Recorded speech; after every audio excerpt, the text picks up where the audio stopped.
Madame, mademoiselle, monsieur, bonjour. Je suis très heureux de vous retrouver ce matin à notre émission La pensée et les hommes.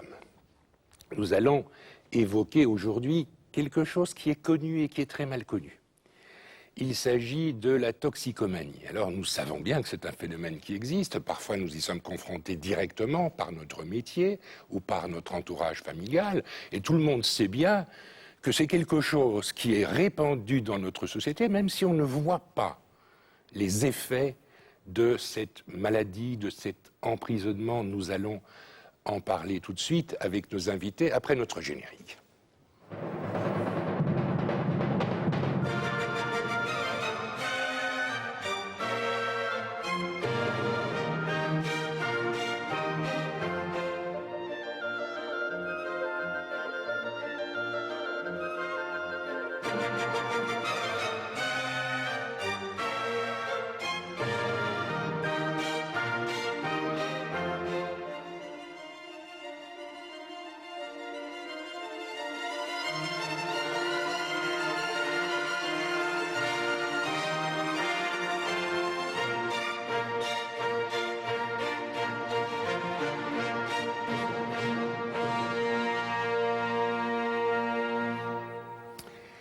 Alors pour éviter de naviguer, de surnager dans l'abstrait, pour être dans le concret, j'ai invité aujourd'hui deux personnes qui connaissent bien le problème de la toxicomanie parce qu'elles le vivent tous les jours dans leur famille.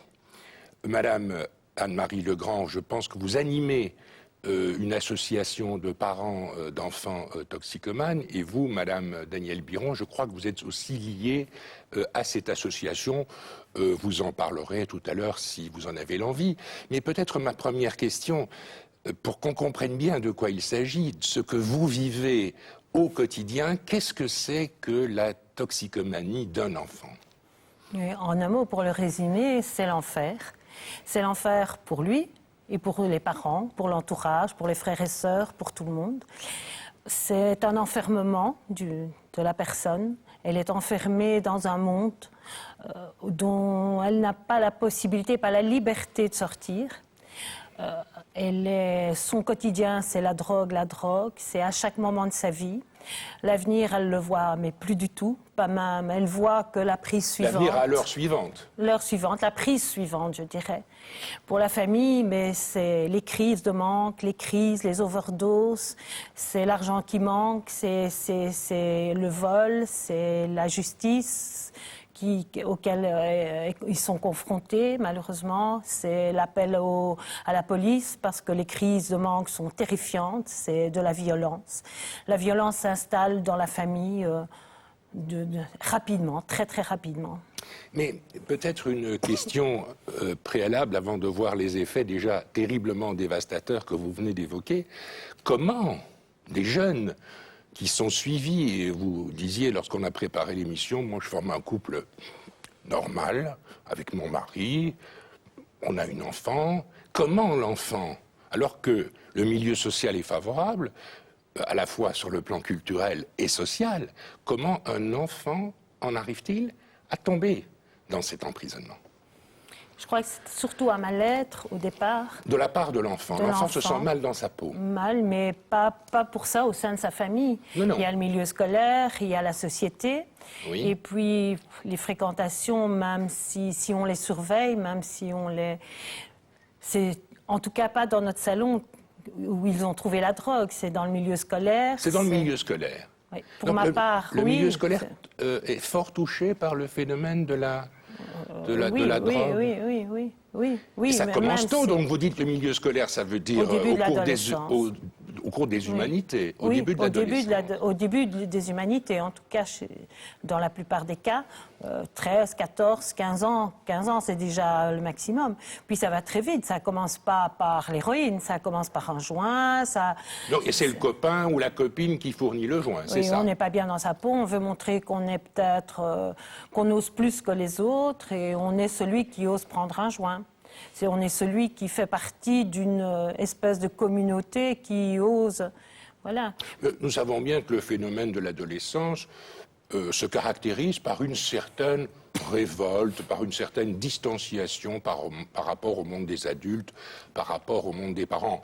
J'imagine qu'il y a pas mal de jeunes qui s'essayent à fumer une cigarette en cachette, à boire un whisky en cachette, ou à prendre un joint en cachette. Ça ne veut pas dire pour ça que tous les enfants vont devenir alcooliques et toxicomanes.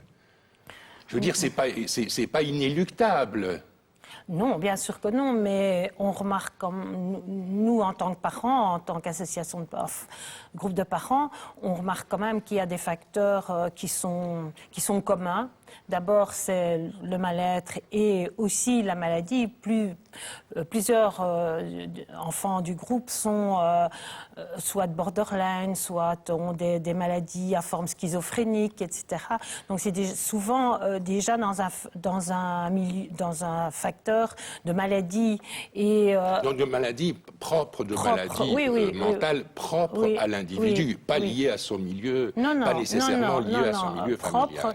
Et leur maladie est tellement pénible qu'ils en arrivent, je pense, nous en sommes certains, à prendre de la drogue pour éviter pour oublier leur maladie, pour être mieux. Finalement, la drogue leur apporte pendant quelques instants un peu de bien-être. Un peu de répit par rapport à leur maladie. À l'affection mentale. Oui. Donc c'est l'affection mentale qui est souvent à l'origine de la prise d'un produit stupéfiant et pas l'inverse. Mais le stupéfiant... Mais il n'arrange pas les choses. Non, mais dans une certaine mesure, au début, il constitue un calmant par rapport au ressenti de l'individu. Oui. Et puis, il y a une sorte d'engrenage très rapide, parce que, en plus... Un jeune le discours que nous, parents, nous entendons, c'est un joint en toute convivialité, etc. C'est ce qu'on a entendu quand on s'est adressé à des professionnels, quand on s'est inquiété des premiers joints, etc. Mais en toute convivialité, vous aussi, vous prenez un verre d'alcool entre amis. Voilà, c'est le parallèle qu'on nous a fait. Mais très vite, on va chercher un joint... quand il n'y a pas école, que c'est pas dans le milieu scolaire, on va chercher le joint dans un milieu de drogue où, à la rigueur, s'il n'y a pas de joint, on vous propose autre chose. S'il n'y a pas d'hachis, s'il n'y a pas de marijuana, on va peut-être vous proposer un peu d'héroïne et pourquoi pas essayer.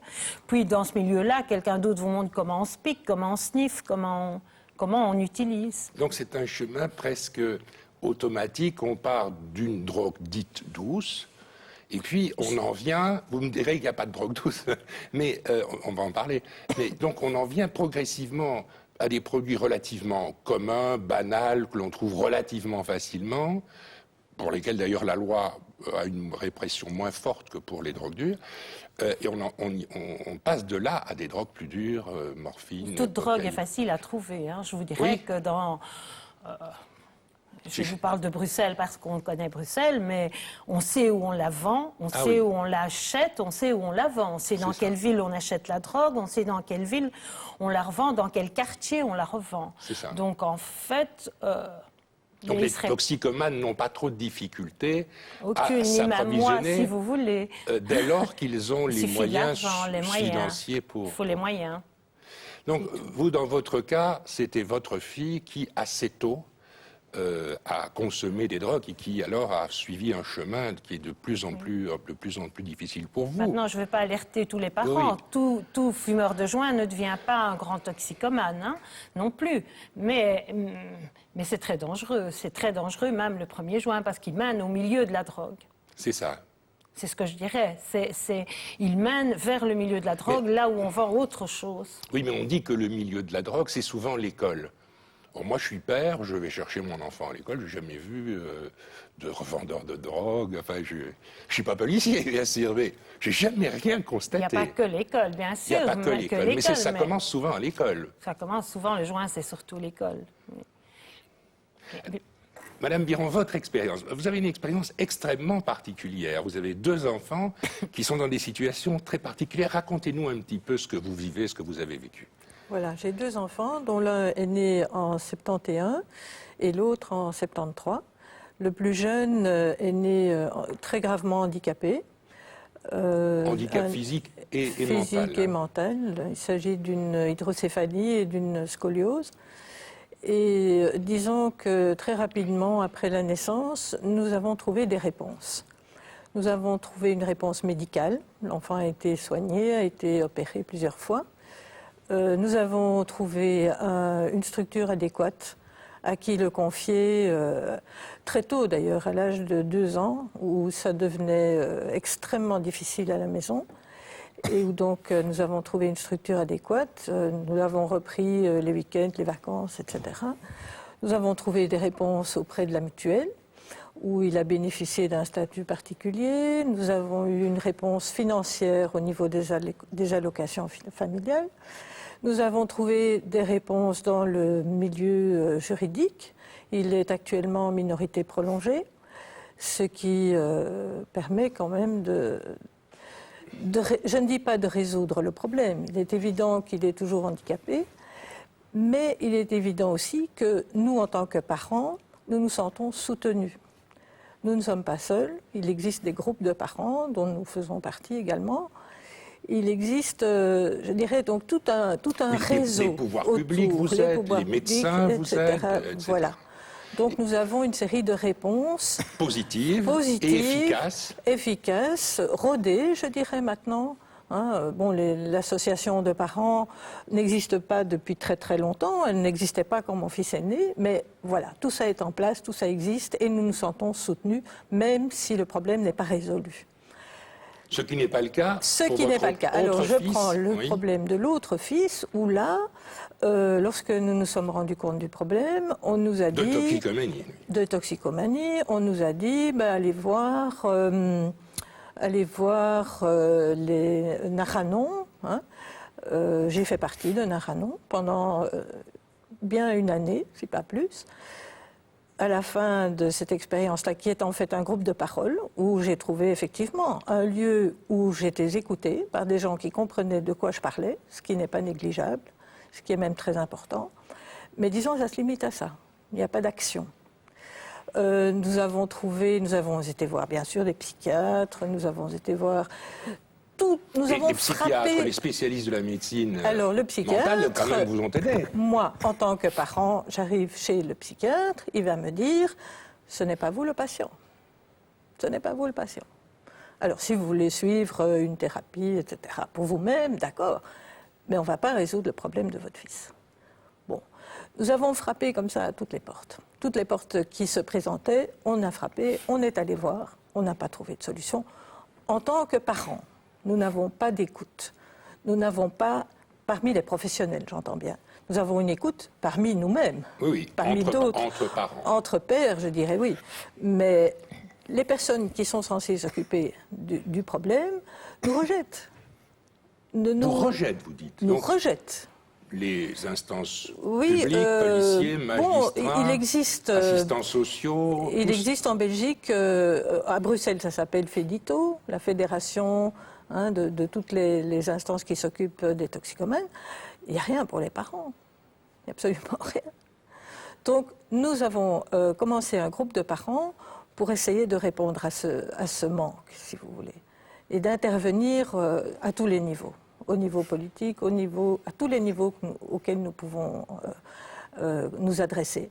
Et nous avons trouvé déjà, à Liège par exemple, nous avons eu l'occasion de rencontrer assez longuement le procureur général de Liège, Cédric Vizard de Beaucarmé, qui nous a reçus avec une énorme gentillesse, une énorme compréhension. Et il a commencé une action à Liège qui est très très importante, qui est également en cours à Gand pour le moment. Et l'actuel ministre de la Justice, M. Van Deurzen, est d'avis qu'il faut étendre ce genre d'action. Et là, nous sommes tout à fait pour, bien entendu. C'est ça que nous attendons. Une prise en charge de ces enfants qui va nous aider à voir plus clair, à pouvoir assurer l'avenir de ces enfants. Oui, vous savez, n'importe quel parent, qu'est-ce qu'il demande ? Il demande à assurer l'avenir de son enfant. Bien sûr. Et si on empêche cela, le résultat, c'est l'angoisse. Oui, bien sûr. Enfin, voilà. Pour répondre un petit peu à la question qui était posée dans notre titre, le fait d'être toxicomane implique presque de facto la délinquance. parce que, sauf dans les milieux extrêmement riches, les toxicomanes doivent se procurer de l'argent, donc voler, Voilà. pour s'intoxiquer. Qui dit voler dit être poursuivi, aller éventuellement en prison. Et nous savons bien que les prisons ne sont pas des lieux qui de sont protégés Certainement pas. contre les dérives de la toxicomanie. Alors vous qui êtes des parents, vous disiez, Madame Biron, il y a un instant, il faudrait aider à soigner. Voilà. À Liège, par exemple, si les personnes aboutissent dans le milieu de la délinquance, etc., il y a des solutions. Il suffit, comme a dit M. Viseur de Beaucarmé, de réunir, de décloisonner tous les intervenants qui existent, qui sont là. Mais il faut décloisonner. Il faut que tout le monde travaille ensemble. Que le milieu de la justice s'adresse au milieu médical, s'adresse au milieu social, à toutes ces personnes qui doivent s'occuper du problème. Et que tous travaillent ensemble. Oui, mais Voilà. nous savons par exemple, pour essayer de soigner, d'enrayer le problème de la toxicomanie, il y a la prise de médicaments de substitution. Qui n'est qu'une autre forme de toxicomanie. Hein. C'est une Oui, mais assuétude. c'est une assuétude, mais on pourrait dire qu'il s'agit d'une toxicomanie contrôlée, parce qu'il faut une prescription médicale pour obtenir le produit. Et qui dit prescription médicale dit suivi médical de la part du psychiatre ou du médecin qui prend en charge le toxicomane. Maintenant, je sais bien que tous les médecins ne prendront pas en charge le toxicomane, il faut une formation très Parce qu'il n'existe pas de structure adéquate. C'est ça. Ça, c'est un autre élément que nous avons constaté, que nous voyons tous les jours dans les personnes qui nous entourent, dans le groupe de parents. C'est une demande vraiment énorme, c'est de sa création de structures adéquates. Pourquoi est-ce que les psychiatres ne peuvent pas répondre? Eh bien, parce qu'ils n'ont pas la structure adéquate. Voilà. C'est ça qu'il faut faire.